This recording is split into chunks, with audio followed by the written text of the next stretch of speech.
Bonjour. Welcome to So French, the show about the twists and turns, intrigues and insights to all things French. Every 2 weeks we select the best, most interesting and fascinating of French news stories, all brought to you from our studio in the heart of Paris. My name is Stefan de Vries. And my name is Sara Bertilsson. This week we talk about the controversy regarding French police's non-lethal so-called flashball weapons use, a necessity to protect the officers and avoid chaos, or is it a threat both to life and civil rights? And who would have thought that the countries of herring and potatoes, that's the Scandinavian nations, one day would become Olympic champions in gastronomy? Incredible. That's exactly though what happened in the French food capital of Lyon this week. And who's this? J'ai besoin d'amour, des bisous et des câlins. Je veux tous les jours, je suis comme ça. And in there, and we'll let you know a little bit later in the show. But first,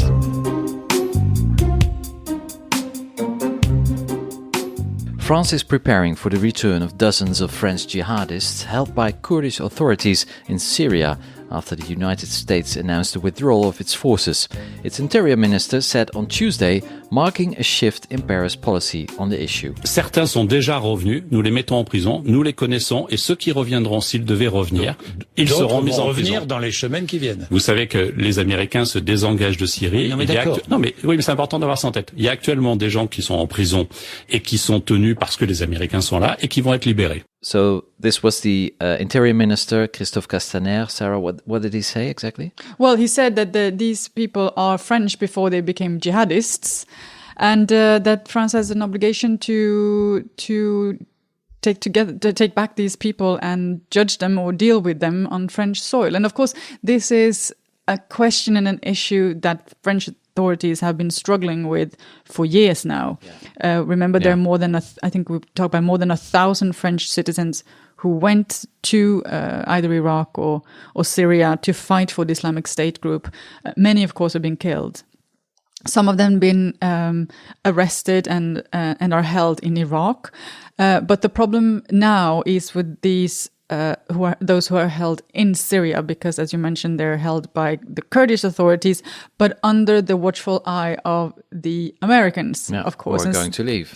Who are going to leave. And that leaves a vacuum. And, either, well, the Kurds are saying, either you set up an international court for war crimes here in Syria, or they might be just left out in nature. Yeah. And that is, of course, something that no one is interested in.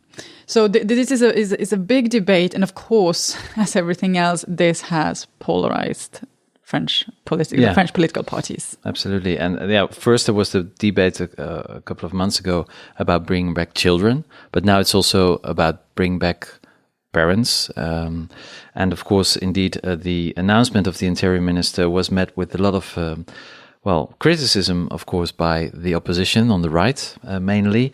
One of the right MPs said that they should be shot down, something like that. Yes, well, that France should just go down there and kill these people, because that would solve the problem once and for all. It's been a bit ridiculized because, of course, that's not that's something for a respected state to do, even though we know that François Hollande actually did. He has admitted to that. He did approve some of these targeted killings. But that was of people. I mean, it was a different circumstance. In this case, these people actually, they're held. They're already in prison. It's just a question of what will happen to them next. It's not people who are, And then, of course, Marine Le Pen of the National Rally Party, the former Front National, she was also very upset that France is bringing back jihadists to the country. But legally, I mean, if they only have the French nationality, then it's pretty logical that they are been brought back here to France to be judged, but that's not really what the conservatives and the extreme right want. And the thing is, I mean, so yes, if they come back, what will happen to them? What will happen next to them? Let's say they're judged, they're put in French prisons. Then you have another decision to make. Will you keep these jihadists together with other prisoners? Yeah. With the risk of course, them sort of contaminating the rest of, spreading their message.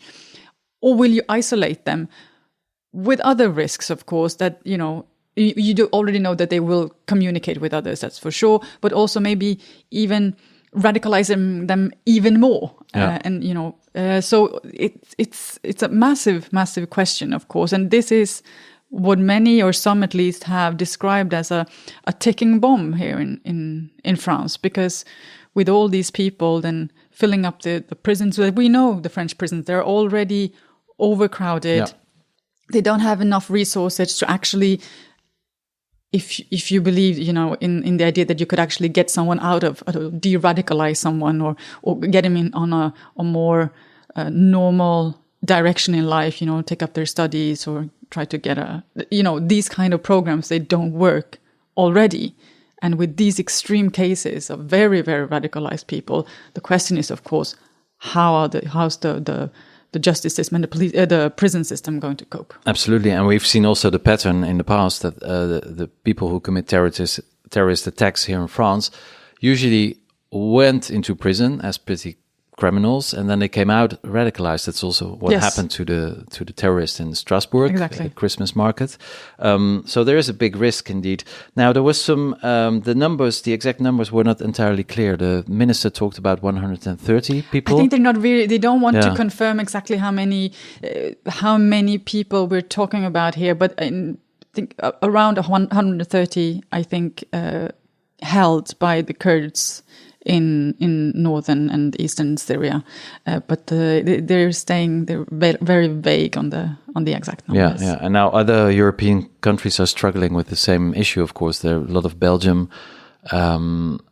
jihadists, less from the north of Europe, but still, and they all these countries, they don't really have a clear answer to what to do, either with the children or with the jihadists. Yeah, because the children as well. I mean, even though France has said from the beginning we will take back the children, these children, they never asked to go either to go there or to be born there. They're of course completely innocent in this case, but they will one day become adults. Yeah. And how will these children? I mean, everything that happens from now and until that, when they become adults, is of course be very, very important on how they look at the French state, how they see their own place in French society and the European society. So very, very important questions to be answered, and important measures to be I found it interesting that after the interview with the minister Christophe Castaner, after he announced it, there was actually very little in the news, in the French media. It wasn't even on the front page of Le Monde.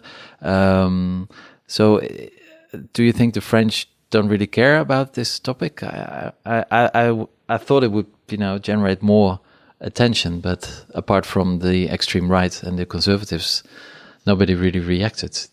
I don't know. I did see that Le Figaro, which is the conservative paper, they had a big dossier or a big file on these issues the other day. Maybe people also feel that we've gone through this debate so many times before, and maybe people don't really realize either the change of situation on the ground. We have been talking a lot about the fact that the Americans are going to withdraw from Syria, but I'm not sure that the average person really understand what that means and why that changes the fact that, we will have to take these jihadists back to France. Yeah. So it will probably stay a controversial topic, and we don't know what's really going to happen, because after the announcement, we haven't heard more. Other people said, well, maybe it's not really 130. The thing is, it's not decided exactly. No. It's not clear yet when the Americans are really going to withdraw either. So I guess as long as they're still there, the French will not be too keen on getting their jihadists back. Vous écoutez So French. You are listening to So French.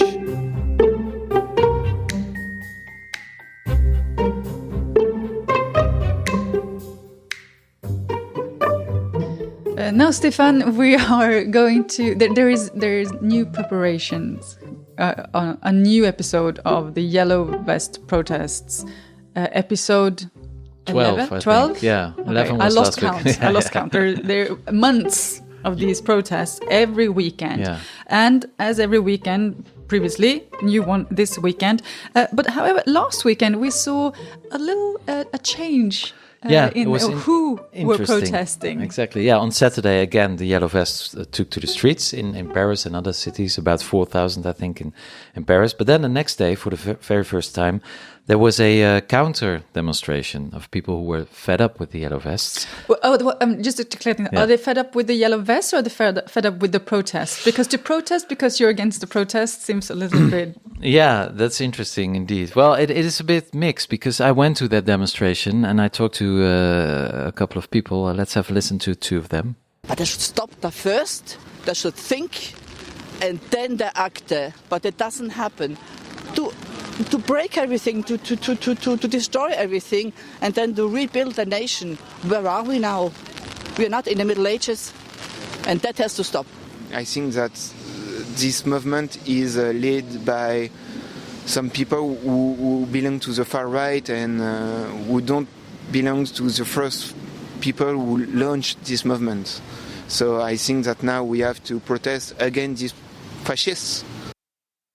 So you see these people, well, it's not clear whether they're fed up with the Yellow Vest, but what they really are angry about is the use of violence and the fact that a lot of shops have been destroyed, that many people had to be fired, or at least temporarily. So they wanted to protest against the violence. A lot of people wore T-shirts with "Stop violence, ça suffit," that's enough. And of course, there has been a lot of violence over the last 2.5 months. But I also had the impression that, first of all, most of the protesters, there were about, I think, between 5,000 and 10,000.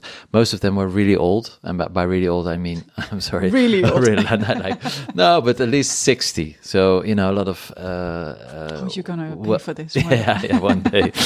Well-to-do people. I think about maybe a fifth were under 30. So it was a very homogenic group. Do you think that's symptomatic of something? What does that say about? Well, it's hard to say. I spoke to one lady. She said, "I'm not a bourgeois. That's not why I'm here. I'm earning 1,500 euros a month. So I also have difficulties to reach the end of the month. But I don't want this violence. And I have some understanding for these Yellow Vests, but they have gone too far, because the stereotype of the people who are against the Yellow Vests, that's also what the Yellow Vests say, that they are bourgeois, rich people who don't pay, the wealth tax, or they benefit from all the measures of Macron. But that wasn't really the case on Sunday. But still, you can see it is a certain type of class of people, of course, and Interestingly enough, the police there was some police, but not as much as during the protests of the Yellow Vests. And no clashes between... There were no clashes. There were just at the end of the demonstration at the Place de la Bastille was a group of Yellow Vests, like 20 people, insulting the others, the red scarves. They call themselves the red scarves. So it's a whole parade of colorful dresses. We're all waiting for the blue jeans. And the green berets and I don't know what else, men in white suits. But they were insulting each other. So also the red scarves shouted insults. And in between there was a huge amount of police separating them. So, but it was the first time that some people said, okay, this is enough. We don't want this violence any longer. But nevertheless, on Saturday, there were incidents again, and especially a debate about the non-lethal weapons used by the French police forces as one of the few European police forces. And that also went out of hand, more or less, again. Yes, because during those Saturday protests, one of a very prominent Yellow Vest protester actually got... injured in his eye by something, and this is the question. Him and the Yellow Vest protesters are saying that this was caused by a so-called flashball weapon used by the police. The police has so far not confirmed, the Interior Ministry neither, whether this was actually the case. But this was all filmed live on Facebook. He was filming. Yes, exactly. And you could see that he was not taking part in any violent action at all. That's important too. And on his Facebook video, he said also, he talked to the police officer. He said, don't aim this weapon at my face, and so... And then he got hit 2 seconds later, and he probably lost the use of his eye. Right? Exactly, forever. He will be disabled for life after this. And so it has been a big debate, and it was already ahead of last weekend's protest, a debate about this weapon, and it was decided then that police who were using or had the right to use this weapon were going to use body cameras. So that was put in place for the first time for the last weekends. But, this debate has then continued, of course, after the incident. And this week it was actually even taken to court because French unions and also human rights organizations have asked France's top legal advising or council to ban the use of these weapons altogether. So the question is, what is, the flashball for us who are not, not everyone is familiar with this, this weapon. Violent protest. They're also called LBDs, right? They look like huge guns. They're supposed to be non-lethal. That's the thing. They're supposed to. Well, nobody was killed so far by these weapons during but a lot of people lost their eyes. Some someone fingers claiming that hands. one guy would have died if he hadn't been immediately taken to hospital. So there's a debate about whether they actually are non-lethal or not. Yeah. So these LBD weapons, they actually it's held in the hand and then they fire rubber projectiles at the size of golf balls, and they are not supposed to be aimed at the head, of course, because even though they don't go through the body, well, if you get it in your eye, of course, that's going to be very, very serious. It's supposed to be aimed at lower body parts, but that has also been a debate about whether the they're pretty big. They're like the size of a tennis ball almost. And then when it's shot at you from a distance from 10 meters, it can really hurt. Now, of course, the French police are known for having their own kind of strategy in fighting violence or protests in the streets, very different from other European countries. Is France the exception? Well, yes. To answer your question, France is a little bit of an exception. It's only has the company of Greece, Poland, and Spain where these weapons are allowed. In other European states, they've been completely banned. For example, in Austria, in Ireland, Finland, Norway, Sweden, all Scandinavian countries, and in the UK. And what many are saying then that for France to be in the company of these former dictatorships, exactly, is not a very flattering company. Yeah, no, it's not very flattering indeed to be in the company of Poland, Spain, and Greece, who have a long history, of course, of fighting any protests in the country. So what's going to be done? Is it still? It's still up in the air, and it's still being debated what will happen. Police, of course, very attached to this weapon, saying that it's a question of life and death also for the police officers themselves, and they need this weapon to not be able to control crowds or people at a distance. And and then you have this. There was even published this week a petition by doctors asking the authorities to ban these weapons because it's not a non-lethal, it's not dangerous, it's indeed a very, very dangerous weapon. And what's interesting also is that the use of these weapons actually to fight the Yellow Vest is now turning into some kind of, PR advantage for the Yellow Vest, because there is so much violence by the police. It makes them feel stronger. And of course, the person who got hit this weekend is now turned into some kind of martyr, or it's like a symbol. And that's something of also the government really fears, that the use of all this police violence will actually reinforce the movement. So it's a very complicated vicious circle, situation. isn't that what it's called? Yeah, vicious circle. It is. So, but this being said, this weekend again will be the 12th episode of the Yellow Vest protests. I don't know if the Red Scarves will be on the streets again, but at least there's now also a counter group. And of course, the government also fears that these groups will somehow be, opposed to each other in the streets. And, what will happen then? We'll see.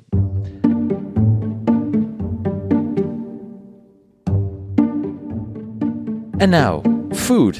Or should I say mat, Sarah? Because it looks like Swedish, Danish and Norwegian has replaced French as the new language in the kitchen. What happened? Who would have thought?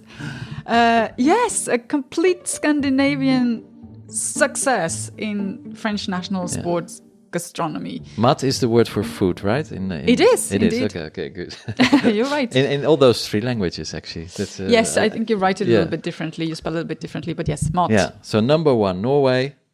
Number 2, so Sweden. number 1, Denmark. Number 2, Sweden. And 3, Norway. Exactly. Incredible. Exactly. And this was all taking place in the French food capital of Lyon this week. A very famous competition, sometimes called the Olympic Games of Gastronomy, le Bocuse d'Or competition, after the late and famous French chef Paul Bocuse. I think we talked about him last year when he passed away. When he passed away. Very famous chef. This is not a new competition in his honor. It was actually created by himself in 1987, and since then, every second year, teams from different countries or countries around the world compete against each other in creating then 2 dishes actually during a limited time. Yeah, and how does it work? They get like a bunch of ingredients, and then they get the recipes. Okay. So this year's ingredients or recipe was a rack of veal, and then they're also with some vegetables, I believe. And then we're also supposed to make a vegetable chartreuse with shellfish. Oh, what's that? Well, if you've never had it, it's probably not that strange, because what some of the chefs were saying that this was the really, really tricky part, because no one makes chartreuse anymore in kitchens. But so these were the dishes they were supposed to make, and top of who won? Yeah, it was the Danes who won. Yeah, and then, as we said, ahead of 2 other Scandinavian countries, it is not that rare. It turns out that actually that the Scandinavians have been on top or among the top countries for quite a few years now. And we also know that one of the world's best restaurants is actually in Copenhagen. It was at least for years. Exactly, yeah. One thing that you can though say about the competition, which I found a little bit sad when you're watching, is that there are 23 countries, teams, and only 2 female chefs. Incredible. Yeah. There's a long way to go there. The prize in this, do you want to know? Yeah. You win a golden statue that looks like Paul Bocuse. Oh, how nice.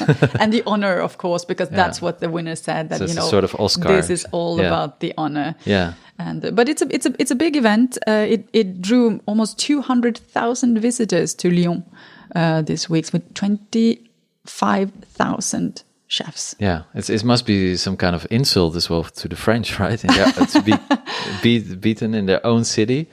Probably, but there's some interesting things going on in the way there's a change in what countries and what traditions are the most. Yeah, so now it's Scandinavia, so we should also go to Scandinavia to have good food and not to France anymore.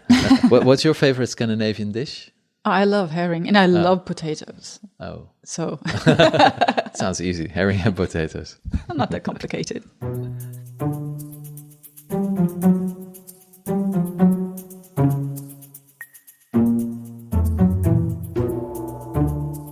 Now, if food is one of our favorite topics, we have another one as well in this podcast, and that's the Eurovision Song Contest. And it's so great because it comes back every year, so we can talk about it. And every year it's a bit different. A little bit different, because now, this week, at least, we found out who will be representing France. Yeah, and that was quite a surprise, and a pleasant surprise for many people. Let's have a short listen to the song that's going to Israel this year.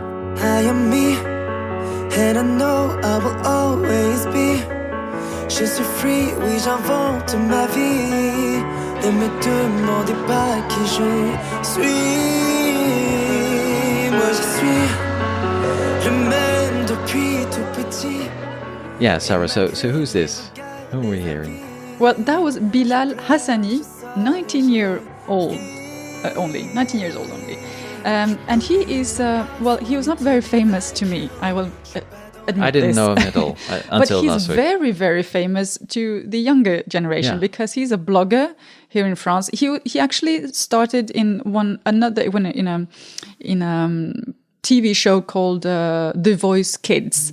It's quite successful here in France a couple of years ago. And then he started his own YouTube channel where he sings covers of, both covers and his own songs. And he's talking to his fan base, which is massive. Yeah, he has almost 1 million people following him on YouTube. And his videos are watched by like 4 million times. So he's a big star on YouTube. He is. And so he was, he was a bit of a favorite knowing that he had this big fan base going into the competition. But he's an interesting character and a fun and fresh, I think, fresh change to what we've seen previously in the French. Yeah, he's gay and he's openly gay and really uses that to he's very long hair. He uses makeup, so that's he's very charismatic. Very charismatic. So that's his looks.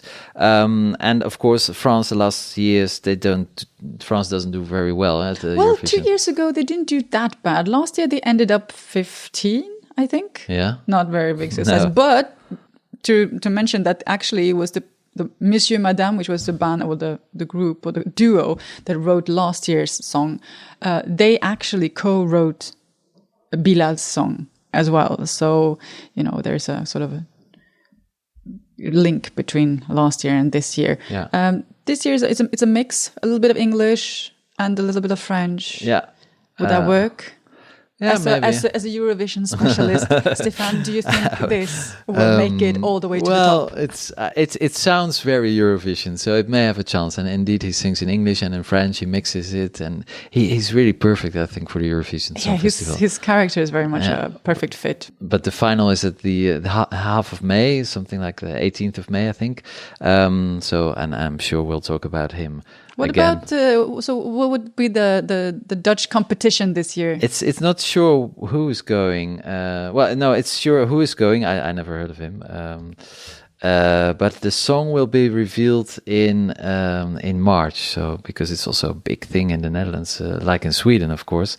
So Bilal Hassani will be sent to Tel Aviv. Interestingly enough, also the place where Dana International came from. She won the Song Festival in 1998. A year before Bilal was born. Exactly. And she was identifying herself as a transgender. So I think he will be welcomed very warmly in Tel Aviv this year. But we'll see what he will do, whether he will get 12 points. What do you think? How many points will you give? Oh, I don't know. Maybe 10 at least. Sweden will announce their decision.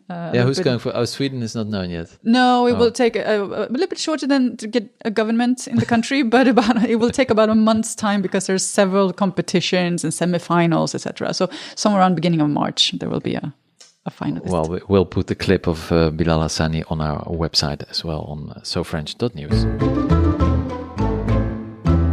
Well, that wraps up this edition of So French. We hope you have enjoyed it. Please follow us on Twitter @SoFrenchNews, and you can listen to us on iTunes, Spotify, Stitcher, and even on YouTube.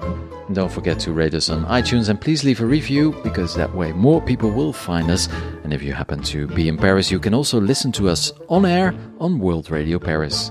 And if you like French music, like Bilal Hassani, check out our free playlist on Spotify, which we update regularly. Just search for So French Music or click on the link on our website. And we'll be back in 2 weeks with a new episode of So French. We hope you will join us then. Thank you for listening. Au revoir.